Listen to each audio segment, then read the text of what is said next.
Bom, fiquei encarregado aí, né? O canal chama Senhor Criminologia, então eu vou tentar aqui, para a alegria do Lélio, falar um pouco, pegar um pouco, fazer a pegada um pouco mais criminológica ou sociológica do que foi debatido aí, e ser o último a falar, o penúltimo, a professora Daniela, né, que vai fechar aí o nosso seminário. Tem vantagens e desvantagens, né? A desvantagem óbvia é essa: está todo mundo cansado, está todo mundo realmente já desconcentrado, o que é perfeitamente normal e razoável. Então, nós temos aí que termos o dom da brevidade, irmos direto aos pontos, porque realmente as pessoas estão já cansadas. Mas tem uma vantagem, né? Você escutou muita coisa e pode aproveitar muito do que foi falado e tentar até modestamente, apesar do meu approach vai ser um pouco diferente, mas dá para tentar até aproveitar e dialogar um pouco com o que todos os colegas que me antecederam falaram aí desde a primeira exposição, né? Eu vou tentar, eu e a Daniela ficamos encarregados aqui, vamos dividir o tempo, de falarmos de um pouco de organização criminosa, né, de crime organizado. Eu vou tentar fazer uma ponte disso com a própria ideia de criminalidade econômica, né, que foi aí o prato forte, né, dos debates do dia, mas tentar fazer uma aproximação um pouco mais, uma perspectiva criminológica, ou, se quiser, até sociológica. Criminologia e sociologia não são sinônimos, evidentemente, mas o approach que eu vou tentar fazer aqui um pouco talvez passe mais pelas ciências sociais em geral, pela história, política, talvez, do que propriamente por outras vertentes que a criminologia apresenta. Muito bem. Para a gente falar um pouco, né, dessa questão de criminalidade econômica, esse é um debate, né, que, pelo menos do ponto de vista da sociologia ou da criminologia, se quiserem, vem lá do início do século XX. É claro que podemos puxar isso um pouco mais para trás, mas eu digo um debate mais estruturado, um debate um pouco mais organizado, vem aí do início das primeiras décadas do século XX, né, através da criminologia norte-americana. Fundamentalmente, a bibliografia dos Estados Unidos nessa área é inabarcável, rigorosamente inabarcável. São milhares de artigos, livros, etc., produzidos nos Estados Unidos desde então. Vamos lembrar que os Estados Unidos, é preciso talvez colocar isso um pouco num certo contexto, lembrar que nesse período que nós estamos aí, né, os anos 20, anos 30, os Estados Unidos estão se transformando, ainda não consolidaram definitivamente essa posição, mas estão se transformando na grande potência capitalista do mundo. Essa posição vai ser definitivamente consolidada após o final da Segunda Guerra, né? Mas, digamos assim, os olhares mais atentos, mais perspicazes, já percebiam, os dados econômicos mostravam, não obstante a crise de 29, os dados que impactou fortemente os americanos, o capitalismo em geral, o sistema como um todo, mas esses olhares mais perspicazes já percebiam que os Estados Unidos estavam se transformando na potência hegemônica do mundo capitalista. Na verdade, se nós quisermos, isso já está... Uma mente muito perspicaz, como era do Tocqueville, lá ainda do século XIX, do final do século XIX, já escrevia, né, num clássico, né, da Democracia da América, um clássico, que no futuro Estados Unidos e União Soviética, vejam bem, seriam as duas grandes potências do mundo. Isso o Tocqueville vai escrever lá quando ele relata as andanças dele lá do final do século XIX dos Estados Unidos, escreve um livro de 2 volumes clássicos, né? E ainda nos Estados Unidos, do Andrew Jackson. Muito bem, então, a criminologia, quando aporta definitivamente nos Estados Unidos, ela aporta dentro desse cenário político, econômico. Um cenário que mostrava uma ascensão quase irreversível dos americanos, ao mesmo tempo com uma Europa entrando em decadência. Uma Europa que vai enfrentar 2 guerras mundiais absolutamente destrutivas, Europa que vai enfrentar regimes totalitários, né, o nazismo, o fascismo, regimes autoritários, caudilhescos, como da Espanha, em Portugal, o franquismo, né, o salazarismo, a Europa que vai entrar na primeira metade do século XX numa crise absolutamente profunda, vai ser literalmente destruída, né, no sentido econômico, mas no sentido físico mesmo, por causa da guerra. Uma Europa, portanto, empobrecida, e os Estados Unidos que começam a se agigantar. Os Estados Unidos que saem como grande beneficiário da Primeira Guerra Mundial, ou a Grande Guerra, como preferem alguns, os Estados Unidos que estarão encarregados de remodelar a ordem econômica, a ordem mundial em geral. Isso eu estou falando da Primeira Guerra, não estou nem falando da Segunda. Enfim, nós vamos ter um cenário. É assim que a criminologia aporta dos Estados Unidos. Os Estados Unidos vai começar a grande narrativa do sonho americano vai começar exatamente aí. A criminalidade econômica desse período tem que ser entendida a partir dessa grande narrativa do sonho.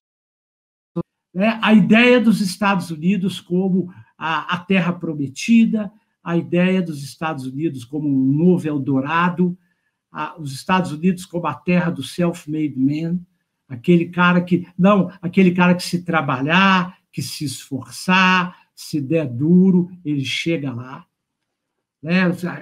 Toda essa narrativa que vai atrair desde os europeus fugindo da guerra, os intelectuais alemães fugindo da guerra, fugindo do Hitler,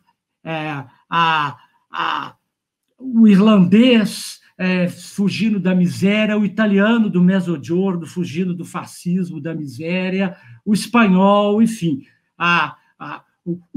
nós aqui, latino-americanos, toda essa narrativa, o Lélia de Valadares, ele conhece bem essa narrativa, a narrativa do sonho americano, como o potencial simbólico dessa narrativa. Eu não estou nem discutindo se essa narrativa é verdadeira ou não. Evidentemente, em grande medida, ela é falsa.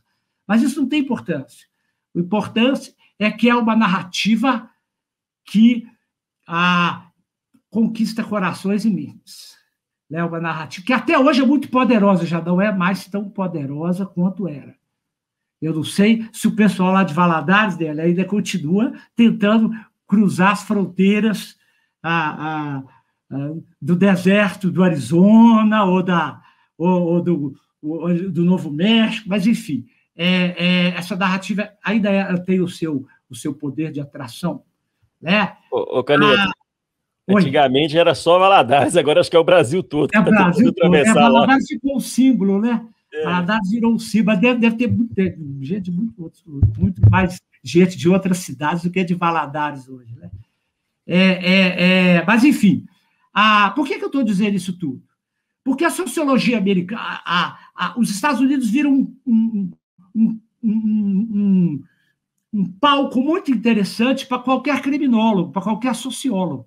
Esse melting pot, essa mistureba de europeus, latinos, os negros, vamos lembrar os negros do sul indo para se tornarem mão de obra no norte, né, das grandes cidades, a indústria, né, automobilística, enfim, a Detroit, Nova York, Chicago, todas aquelas, Boston, né? Então, os negros do Sul migrando para o Norte, enfim. Essa narrativa, fundamentalmente, simplificando drasticamente, essa narrativa é a narrativa da meritocracia. É a narrativa de que você pode chegar lá. Toda a sociologia criminológica americana vai ser construída em cima disso, até os anos 60, antes 50, talvez. Depois isso... A criminologia chega nos Estados Unidos via departamentos de sociologia, isso é muito importante, ela não entra nos departamentos de direito, ela entra, os grandes criminólogos americanos são dessa época, são todos sociólogos, e portanto, ela entra nos departamentos de sociologia. Então, a pegada é toda sociológica. Fundamentalmente, a base teórica disso tudo é o estrutural funcionalismo. O estrutural funcionalismo que é herdeiro, em parte, do Durkheim, lá da França, do europeu, mas cuja grande referência era o Parsons, né? Americano. Muito bem.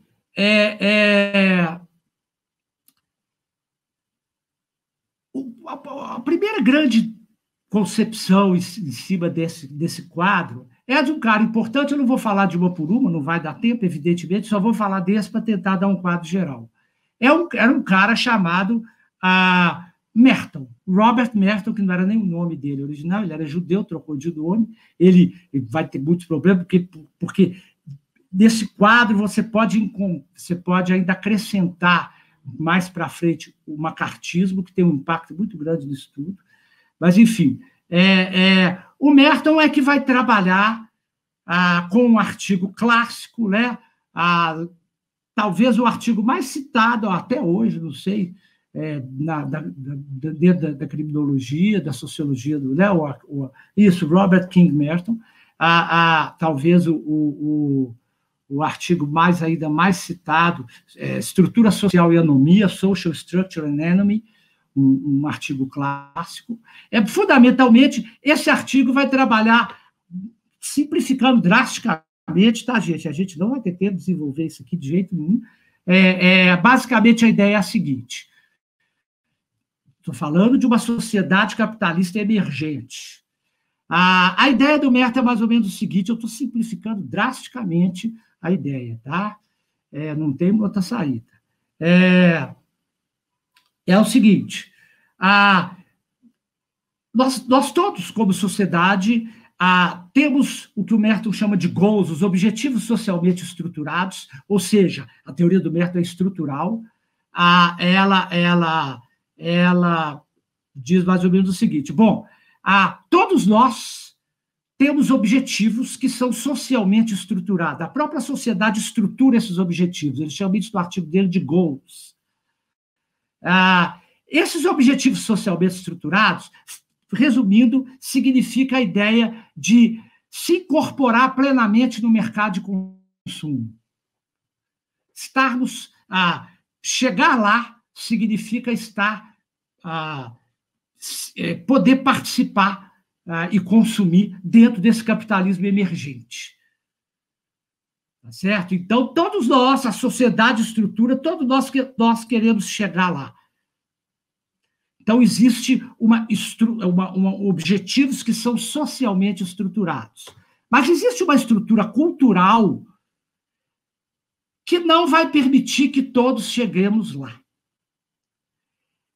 Os objetivos socialmente estruturados, eles são socialmente estruturados no sentido de o que a gente quer, nós queremos chegar lá, nós queremos nos tornar consumidores, mas, ao mesmo tempo, esses objetivos socialmente estruturados estruturam também quais os meios que a gente vai ter que usar para chegar lá.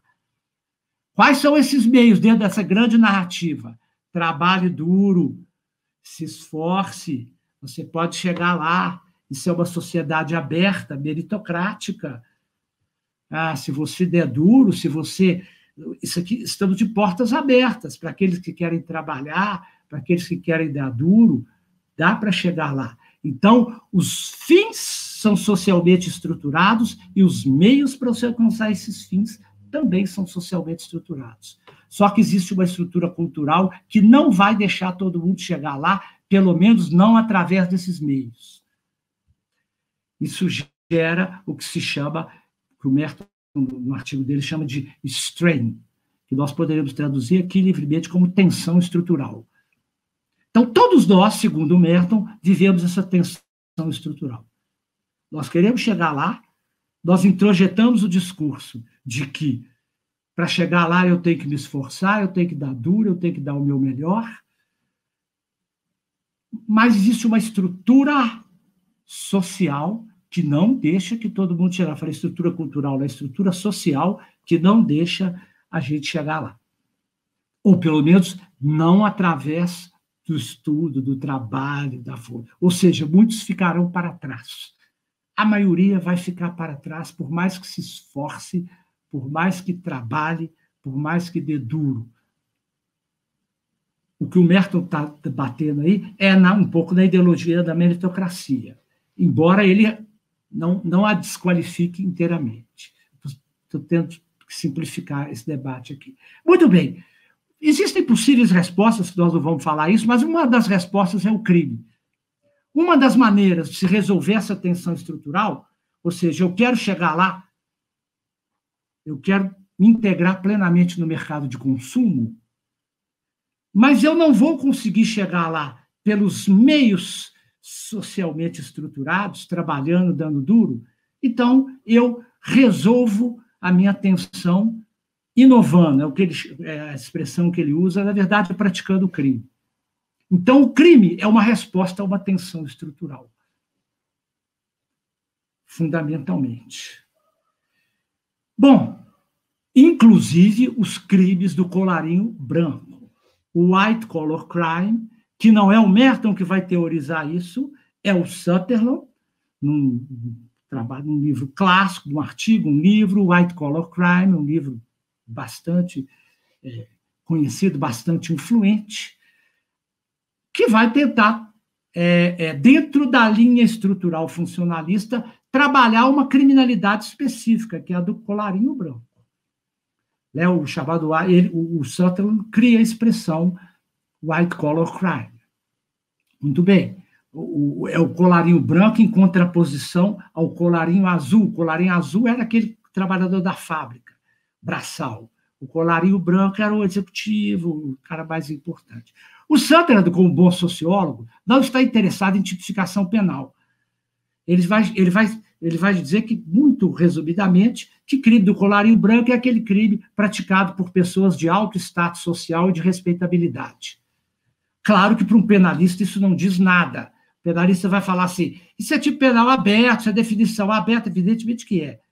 O que o Sutherland vai responder é, olha aqui, eu não sou penalista, meu approach é sociológico. Eu não estou aqui. É claro que uma definição dessa, crime econômico, crime do colarinho branco, é aquele praticado por pessoas de alto status social e de respeitabilidade, não diz nada, evidentemente, para um penalista, evidentemente, preocupado com me diga aí o que é, defina isso, fecha me arruma um tipo penal fechado, né? Mas o problema é que, para a sociologia, a criminalidade econômica, a fronteira entre o legal e o ilegal é, muitas vezes, muito porosa. Né? A questão para a sociologia da criminalidade econômica não é tanto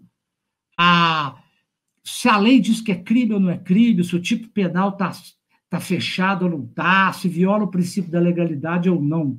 É claro que isso é uma preocupação fundamental para nós penalistas. Eu estou falando para um público de penalistas, né, que, evidentemente, estão preocupados com isso, tem que estar mesmo. Estamos todos. Apenas o approach da sociologia, que começa lá com o Sutherland, é sociológico. Então, essa fronteira entre o legal e o ilegal, ela às vezes é porosa, não é a lei que define essa fronteira entre o legal. A lei é um elemento definidor dessa fronteira, mas tem outros. Tem as práticas sociais, eu não sei, e aí eu começo a fazer um diálogo com os meus antecessores. Práticas sociais aí, eu acho que nesse sentido que eu estou dando, não é mesmo que o Júlio deu na exposição dele. O que eu estou falando de práticas sociais aqui é uma pegada muito mais sociológica do que filosófica. Mas o que é legal, o que é crime econômico ou não, depende de práticas sociais, depende de costumes, depende de sensações, depende, e aí eu puxo mais um diálogo que foi feito por quem falou antes de mim, depende, inclusive, da cultura organizacional. Então, aquilo que o Fernando abordou um pouco aí, ou o Felipe, de hoje de manhã, as responsabilidades bottom-up, top-down, vão depender, para a análise da sociologia, da cultura organizacional, de como a empresa decide. Ela decide na panelinha com 2 ou 3 diretores que lá em cima reúnem, dão a ordem, os setores se comunicam entre si, tem alguém que é excluído, tem as vaidades, tem aquele que é deixado de fora das decisões, em algumas coisas, mas em outras não. Então, a cultura organizacional, nessa abordagem sociológica, é muito importante. Claro que o direito penal vai exigir mais do que isso, de uma abordagem cultural, de cultura organizacional, para estabelecer essas responsabilidades que o Felipe se referiu, que o Fernando se referiu. De qualquer maneira, tudo isso é importante, inclusive uma cultura organizacional que pode tratar do risco de maneira diferente. O capitalismo americano, por exemplo, tem uma visão de risco diferente do capitalismo brasileiro, por exemplo. O empresário brasileiro adora tirar um empréstimozinho do BNDES, de um Estado, né, com risco baixo, para investir. Assim é bom. Né? Juros camaradas, né? Pagar, sei lá, daqui a quantos anos, depois a gente arruma uma anistia aí, eu arrumo um deputado que propõe aí uma anistia geral, sei lá, né? Enfim, eu não pago, depois a gente vê como é que fica.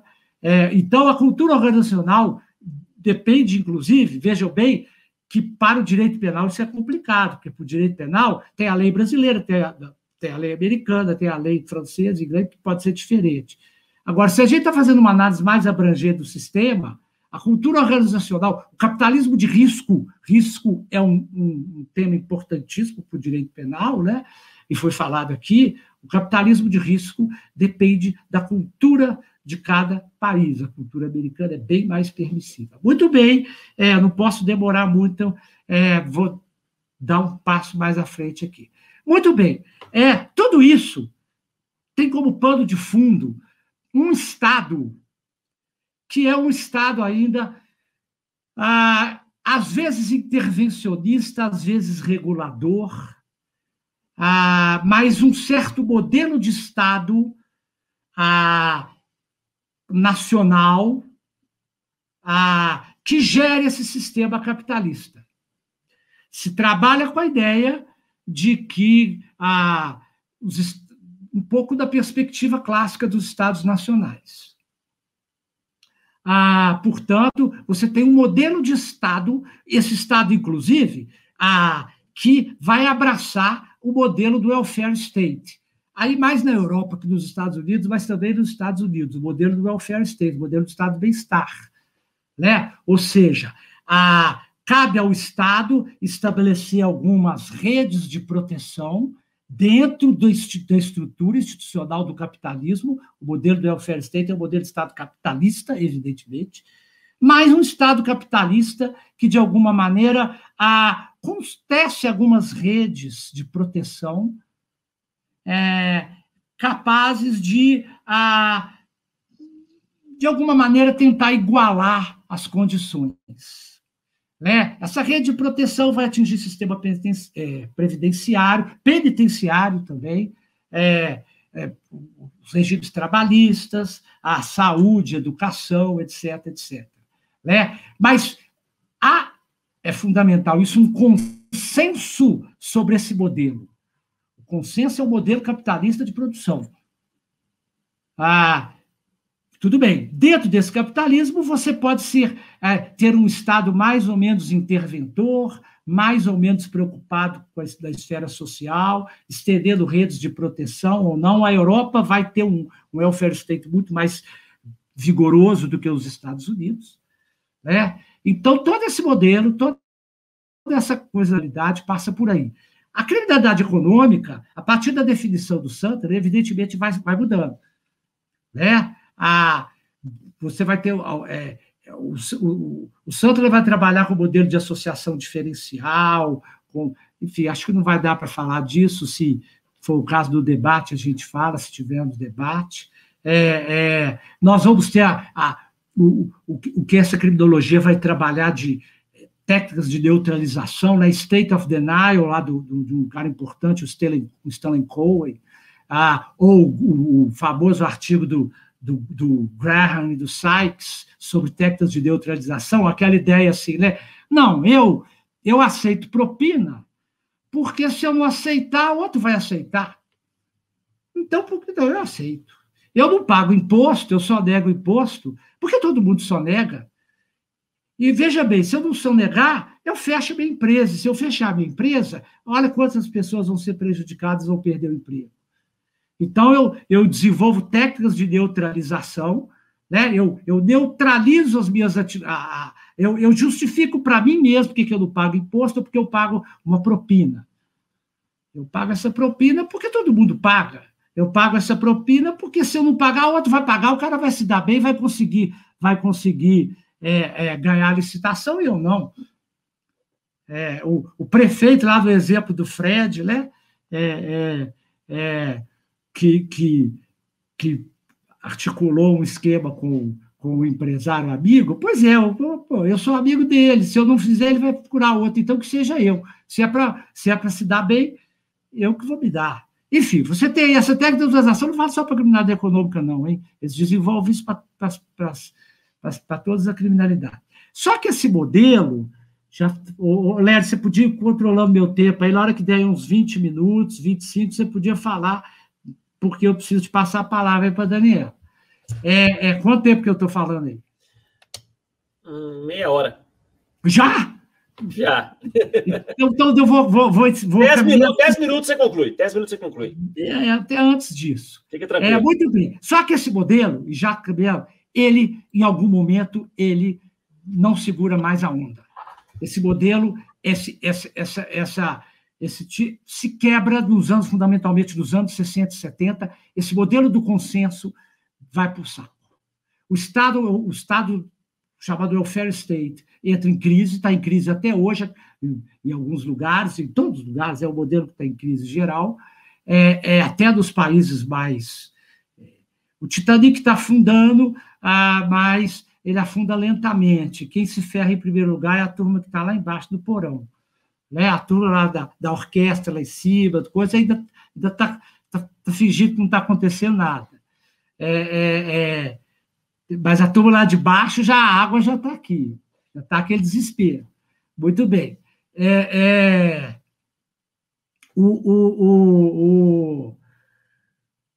Esse modelo do consenso, o crime era algo fundamental nele.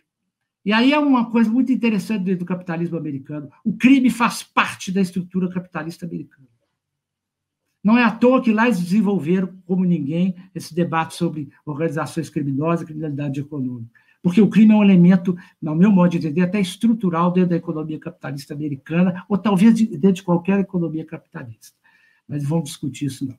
Mas quando esse modelo começa a ter rachaduras sérias, qual a solução que é dada? Esse modelo se transforma em quê? Se transforma no que a gente tem hoje, um chamado Estado neoliberal. Onde aí algumas coisas mudam. Primeiro, a questão do Estado. Aquele modelo de Estado que tem impacto muito importante na ideia de criminalidade econômica, ele muda. A gente está falando agora de um modelo de globalizado, um modelo transnacional, em que o Estado tem muito menos mecanismos de controle sobre isso. O dinheiro corre aí para cima e para baixo. Olha, e por mais que o direito penal corra atrás, não vai dar para chegar. Chega um pouco, pega ali, mas enfim.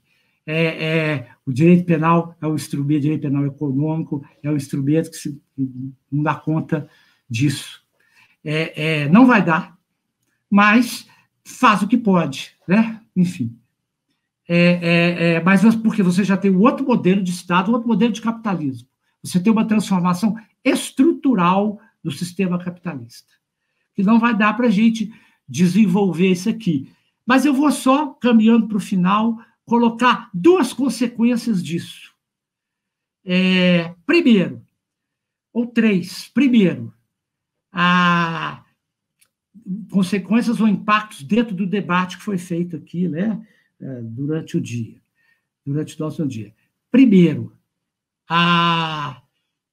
um debate que o Lélio começou a colocar aí, enfim, foi passando, mas foi falado aqui, o populismo. O problema de populismo é a gente definir isso, né? Ou seja, populismo é uma espécie assim, de ectoplasma. É uma espécie assim de... Agora eu não me lembro qual cientista político falou isso, mas é um conceptual scratching. É um conceito que você bota meio que você quiser. Mas, fundamentalmente, né, assim, também simplificando drasticamente, o populismo, vamos assim, simplificar drasticamente, a melhor teorização sobre... Eu não concordo, não, hein? Mas a melhor teorização que eu vi sobre o populismo, o Lélio até mostrou rapidamente o livro da Chantal Mouffe, foi mostrado aí.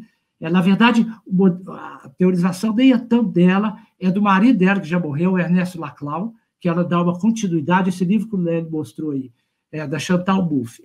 Esse livro aí é um livro, na verdade, é um desenvolvimento de um livro, esse sim, mais estruturado, embora seja um livro chato, complicado, confuso, o livro do Ernesto Laclau, que foi marido dela, já morreu, e marxista, mas marxista gramsciano, enfim, não vem ao caso discutir isso aqui agora, mas esse populismo, fundamentalmente, a gente pode dizer o seguinte: ele trabalha com a ideia de que existem elites privilegiadas que estão sempre conspirando contra o povo. Essa categoria povo não fica claro o que ela é, porque não tem jeito de ficar claro mesmo. Povo é um conceito sociologicamente complicado. Mas, enfim, o povo, entendido assim, quase como uma unidade orgânica, como uma espécie de vontade geral. O povo está à mercê de uma elite econômica, política, etc., que está sempre conspirando contra o povo. Esse é um discurso que políticos populistas fazem. Esse é, vamos dizer, uma primeira característica do populismo, né? Eu estou pegando um debate complexo e tentando simplificar.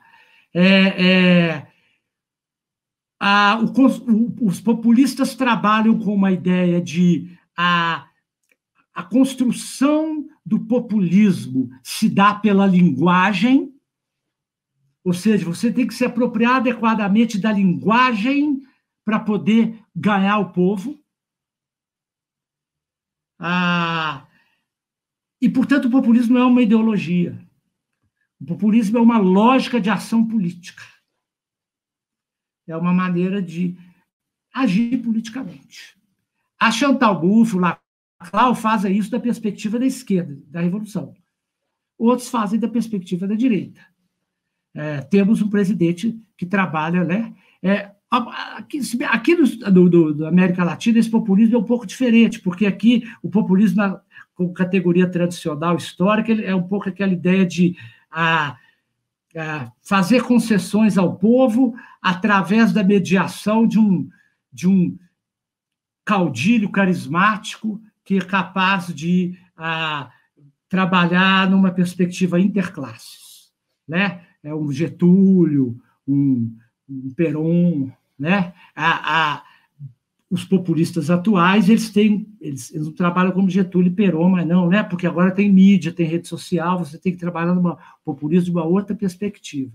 Os populismos latino-americanos atuais, Jair Bolsonaro, Hugo Chávez, coisas assim. Esse populismo, e aí eu realmente vou fechar, esse populismo se transforma também, ele tem a sua vertente penal. Ele tem a vertente da elaboração de leis penais, que agora já não é mais intermediada pelos chamados especialistas. O contato é entre o povo e o político, o legislador, né? Então, dispensa-se o especialista. As leis saem a partir de acontecimentos traumáticos na sociedade, as leis levam até o nome das vítimas, né? Então, é a Lei Maria da Penha, lá da Inglaterra é a Lei James Bulger, enfim. As vítimas se transformam em nome de lei. Esse populismo penal, portanto, ele dispensa intermediário. O político ouve o povo, essa entidade assim meio, e legisla populisticamente. O chamado especialista é um bom debate para um outro momento. Qual é a função hoje da nossa área, né? Do penalista, do criminólogo, sei lá, desse contexto? Porque ninguém precisa da gente mais, não. O deputado faz a lei lá e ele muda. A proposta do Fernando aí, o cara pega ela, muda todinho, põe lá do jeito que ele quiser para fazer média com os eleitores dele. Enfim, então o populismo é tentando resgatar um pouco um debate que a gente começou a ser feito aí. Enfim, e para fechar, há uma modificação, e eu vou falar rapidamente, a Daniela vai dar sequência nisso, há uma modificação um pouco do que a gente vai entender como crime organizado. O crime organizado passa a ser algo muito mais difícil de apreender. É quase aquele conceito que você, é igual a água, né? Que você fecha assim e fala assim, peguei, na hora que você abre, ela não está ali mais. Né? O crime organizado vira um conceito meio assim, se bota meio o que você quiser também. Se força um pouco a barra, né? É meio o sapato, quando o príncipe, acho que as gatas borralheiras, Cinderela, os mais antigos já saberão, aquela hora que o príncipe pega o sapato e vai tentando colocar no pé, né, para ver quem é a escolhida, e aí o sapato entra, mas entra ali todo torto, né? Para ver se aí ela fala, não, serviu em mim, serviu, mas não serviu nada. Lá, o pé dela está apertado, já mete o sapato só para cima, né? E o príncipe fica rodando meio ali no salão, tentando achar o sapato que se encaixa, o pé que se encaixa do sapato dele. O que é crime organizado, afinal de contas, é o que, assim, aproximativamente, eu não tenho definição. Eu posso, no máximo, dar algumas características. Eu vou dar 2, 3 e fechar. Primeiro, me parece que ele evidentemente desbordou fronteiras nacionais, ele é muito mais transnacionalizado, internacionalizado. Isso vale tanto para o crime organizado do PCC, que a Daniela vai falar um pouquinho, né? Mas o crime organizado dos chamados colarinho branco, que fazendo um diálogo aí com o Brot, evasão de dinheiro que roda por aí, etc.